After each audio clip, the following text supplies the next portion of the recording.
Plum cake नीट बनेल का नाही असा जर तुम्हाला विश्वास वाटत नसेल ना, तर आजची रेसिपी खास तुमच्यासाठी.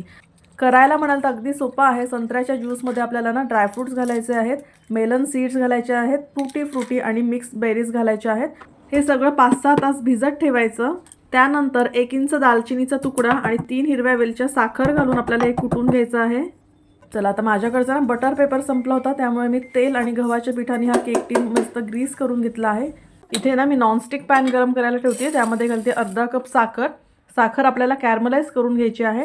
यामध्ये घालूया पाव कप दूध. ह्याचा आता आपल्याला ना छान सिरप बनवून घ्यायचा आहे आणि हा सिरप आपल्याला संत्र्याच्या रसात घालायचा आहे. एकीकडे ना 1/4 कप गव्हाचं पीठ मी घेतलंय.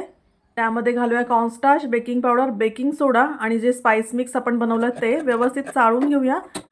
ज्यामध्ये केक बनवायचा ते भांडं आपण प्रीहीट करून घेऊया.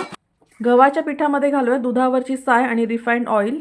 छान मिक्स करून घ्यायचं. अर्धा चमचा व्हॅनिला एसेन्स घालायचा आणि जे आपण ड्रायफ्रूट सोक केलेत ना ते यामध्ये घालायचे. 2 चमचे दूध घालून हे बॅटर आपण केक टीनमध्ये स्प्रेड करून घेऊया. गार्निश करूया नट्स, बेरीज आणि टूटी फ्रुटीने.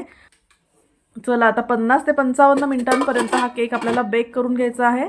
आणि पहा, केक आपला किती सुंदर बेक झालेला आहे. कोणी म्हणेल का सांगा बरं की हा गव्हापासून बनवलेला एगलेस प्लम केक आहे. केक संपूर्ण थंड झाल्यानंतरच ह्याला डिमोल्ड करायचा. मऊ लुसलुशीत जाळीदार प्लम केकचा आस्वाद मी तर यावर्षी घेतलाय. तुम्ही पण नक्की घ्या.